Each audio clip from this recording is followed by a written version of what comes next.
उसे अधमरा छोड़कर चले गए। हालेलुया। मैं चाहता हूं कि आप सब लोग बड़े ध्यान से परमेश्वर के वचन को सुने। जहां पर परमेश्वर का वचन कहता है, एक मनुष्य यरूशलेम से यरीहो को जा रहा था। हालेलुया।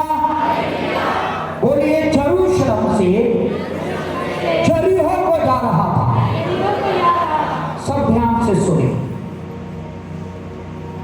ये मनुष्य एक यात्रा शुरू करता है और ये यात्रा शुरू होती है यरूशलेम से यरीहो तक की। जो व्यक्ति यरूशलेम से निकलता है और यरीहो का रास्ता चुनता है और जो यरीहो में पहुंचना चाहता है, सबको ध्यान देना है प्लीज। मैं आपको बताना चाहता हूं, हम जितने भी लोग यहां पर बैठे हैं, हम सब भी एक यात्रा के अंदर हैं। परमेश्वर का वचन हमें ये बताता है, हम इस पृथ्वी पर एक मुसाफिर हैं और जो मुसाफिर होता है वो यात्रा करता है। और हमारा जो जीवन जो है ये एक यात्रा का जीवन है। पर इस यात्रा में आपको ये देखना है, ये पहचानना है, ये व्यक्ति यरूशलेम को छोड़कर यरीहो का रास्ता पकड़ करके यरीहो की तरफ जा रहा था। यरीहो की तरफ जा रहा था। आप अगर नोटबुक लेके आए हैं उसको खोलें, काफी सारे पॉइंट यहां लिखने के लिए, और अवश्य आप अगर लिख सकते हैं, अपना कॉपी और पेन भूलना नहीं है, उसको साथ लेके आना है हर मीटिंग के अंदर। हर मीटिंग में लेके आना है, जितने भी पढ़े लिखे हैं। कोई ना समझे मैं बहुत बड़ा बॉस बन गया हूं। आपको पता है, जब मैं कहीं पर जाता हूं और मुझे सुनने का मौका मिलता है, मैं पूरा मैसेज नोट करता हूं। चाहे कोई बड़ा प्रीचर हो चाहे छोटा प्रीचर हो, हम बहुत सारी चीजें सीखते हैं खुदावन के रूह के द्वारा। हालेलुया। आपका हालेलुया बहुत छोटा है। मैंने इस सप्ताह आपसे बार बार बोला कि हम समय से खत्म करेंगे। आप सुस्ती मत डालें, सुस्ती ना करें, ताकि मैं अपने वायदे के मुताबिक इस सभा को समाप्त कर सकूं। और मुझे बहुत तेजी से दौड़ना है, कुछ चीजें हमने छोड़ भी दी हैं ताकि हम समय से चर्च को खत्म कर सकें। तो मैंने कहा, हम इस संसार में मुसाफिर हैं, मुसाफिर हैं और हम सब एक यात्रा कर रहे हैं। ये व्यक्ति जिसके बारे में यीशु मसीह बताते हैं, वो यरूशलेम को छोड़कर यरीहो की ओर जा रहा था। आपके सामने एक सवाल है, आपकी यात्रा आपने कहां से शुरू की है और आप किस तरफ जा रहे हैं? आज बहुत सारी बातें मैं दोबारा रिपीट नहीं करूंगा, क्योंकि उससे मैसेज लेंथी हो जाता है। आपको एक ही बार में सुनना और समझना है कि पास्टर जी क्या बोल रहे हैं, खुदा का रूह आपसे क्या बातें कर रहा है। एक बार फिर रिपीट कर देता हूं, इसे दोहरा देता हूं। मुझे और आपको जानना है, मैंने अपनी यात्रा कहां से शुरू की है और मैं किस तरफ जा रहा हूं। मैं किस तरफ जा रहा हूं। ये व्यक्ति यरूशलेम को छोड़कर यरीहो की ओर जा रहा था। यरीहो का मीनिंग है शहर।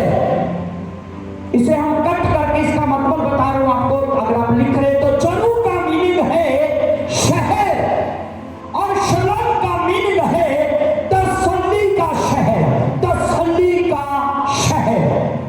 ये व्यक्ति तसल्ली के शहर को छोड़कर जहां तसल्ली मिलती है, जहां आराम मिलता है, जहां शांति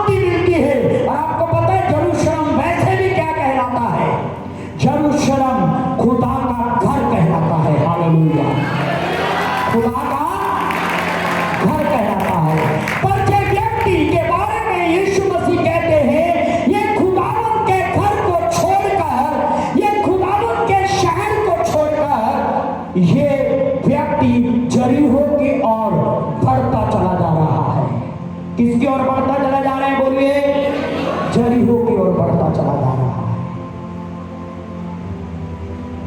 मेरे प्रियो, यरीहो जो संसार को दर्शाता है, यरीहो जो पाप को दर्शाता है। और बाइबल कहती है ये व्यक्ति परमेश्वर के घर को छोड़कर, तसल्ली के शहर को छोड़कर, तसल्ली के शहर को छोड़कर इसने चुनाव किया कि ये व्यक्ति यरीहो की तरफ निकलता है। अगर आप लिख रहे तो आप लिख सकते हैं, यरूशलेम से जो यरीहो को रास्ता आता था, यरूशलेम ऊंचाई के ऊपर है और यरीहो नीचे गहराई की तरफ है। ध्यान से सुना, एक पॉइंट से कुछ मिलेगा आपको। यरूशलेम ऊंचाई के ऊपर है, मैंने बोल तो दिया, बोलो। और यरीहो गहराई नहीं बोलेंगे हम, खाई, वो खाई की ओर है। जब कोई व्यक्ति यरूशलेम से यरीहो की ओर निकलता है, वह ऊंचाई से नीचे की ओर, खाई की ओर उतरता है। किसकी ओर उतरता है? बोलिए। इधर ध्यान, मुंह खोलना है, आप मुंह से नहीं लिख रहे हैं। जब मैं बाइबल स्कूल में पढ़ाने जाता हूं तो बोलता हूं मुंह से नहीं लिख रहे, आप हाथ से लिख रहे हैं, मुंह से बोलना है। हालेलुया। तो एक्चुअल में ये व्यक्ति ऊंचाई से गहराई में, ऊंचाई से खाई में उतर रहा है। और बताया जाता है कि यरूशलेम से यरीहो को जाने वाला रास्ता ये चट्टानों के बीच में से होके जाता था। कहां से जाता था? चट्टानों के बीच में से। और इसलिए कि ये मार्ग चट्टानों के बीच में से अंदर ही अंदर होकर जाता था, तो इस रास्ते में डाकू आराम से छुप सकते थे। डाकू आराम से, जवाब देना है आपको, मुझे बस आधा पौना घंटा बोलना प्लीज। डाकू आराम से उस रास्ते में छिप सकते थे। क्यों?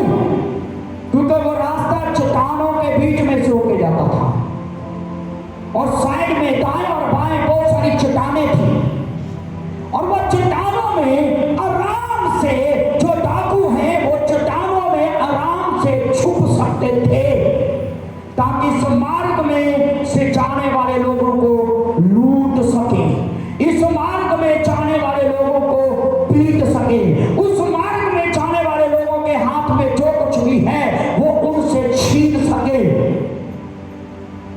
और बाइबल कहती है ये व्यक्ति यरूशलेम को छोड़ करके, तसल्ली के शहर को छोड़ करके, शांति के शहर को छोड़ करके, यहोवा परमेश्वर के घर को छोड़ करके यरीहो की तरफ जा रहा है।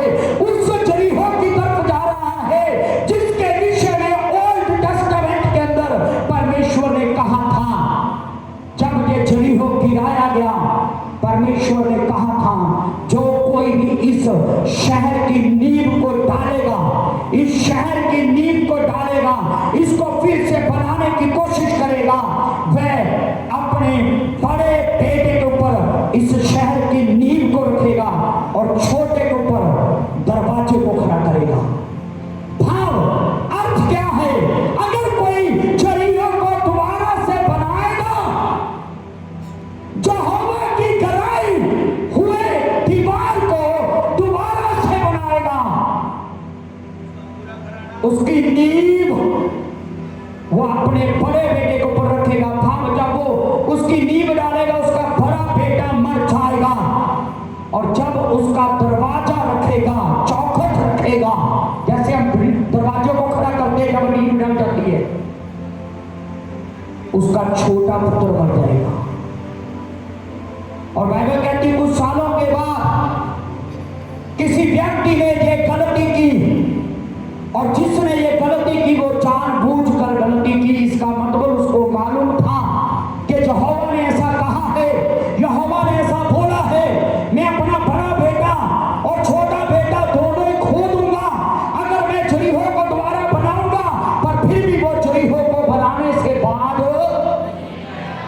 चाहिए सबका। वो व्यक्ति हमें दर्शाता है कि आज भी दुनिया में बहुत सारे ऐसे लोग पाए जाते हैं जो जानते हैं कि जो मार्ग उन्होंने चुना है, जो रास्ता उन्होंने चुना है, जो काम वो कर रहे हैं, वो काम उनकी बेहतरी के लिए नहीं है, उन कामों में उनको सफलता मिलने वाली नहीं है, वो काम खुदावंत की महिमा के लिए नहीं है, वो काम उनके ऊपर शराब ला सकते हैं, यहोवा का क्रोध ला सकते हैं, यहोवा के गुस्से को उनके ऊपर ला सकते हैं, पर फिर भी वो जानबूझकर वो ही काम करते हैं जिससे खुदावंत ने उनको जवाब चाहिए। खाना खा के आए नहीं खाते, आज कुछ फास्टिंग में, तो फास्टिंग में और भी ज्यादा आवाज निकलनी चाहिए। कई सिंगर हैं जब गाते हैं तो वो खाना नहीं खाती क्योंकि उनको लगता है मेरी आवाज दबेगी। अच्छी बात में गाना तो खाना नहीं खाना, तो आप अगर खाना नहीं खाओगे तो अच्छी आवाज में रिस्पॉन्स चाहिए। हालेलुया। आप ऐसे मूर्ख पिता की तरह तो नहीं है जिसको मालूम था अगर नींव डाली तो बड़ा पुत्र मरेगा, चुंगाट रखी तो छोटा मरेगा, पर फिर भी बाज नहीं आया, फिर भी रुका नहीं, फिर भी वही काम किया जो यहोवा ने मना किया था। क्या आपका जीवन ऐसा है? जिन रास्तों में जाने से खुदा ने मना किया, क्या आप वही कर रहे हैं? जिन रास्तों के बारे में खुदा ने चेतावनी दी कि वो रास्ते आपके जीवन में नहीं होने चाहिए, क्या आपने वही मार्ग अपने जीवन के लिए चुने हैं? क्या आपने वही रास्ते अपने जीवन के लिए चुने हैं? तो संभल जाए, खुदावंत का वचन आपको चेतावनी दे रहा है, संभल जाए, बूढ़ाए, अपना मन फिराए, अपने पैरों को रोके, अपने कदमों को रोके और अपने कदमों के लिए सीधा मार्ग चुने। हालेलुया। जो मेरा यहोवा परमेश्वर बना कर देता है। मैं चाहता हूं आज का संदेश आप पूरे ध्यान से सुनिए। मुझे पता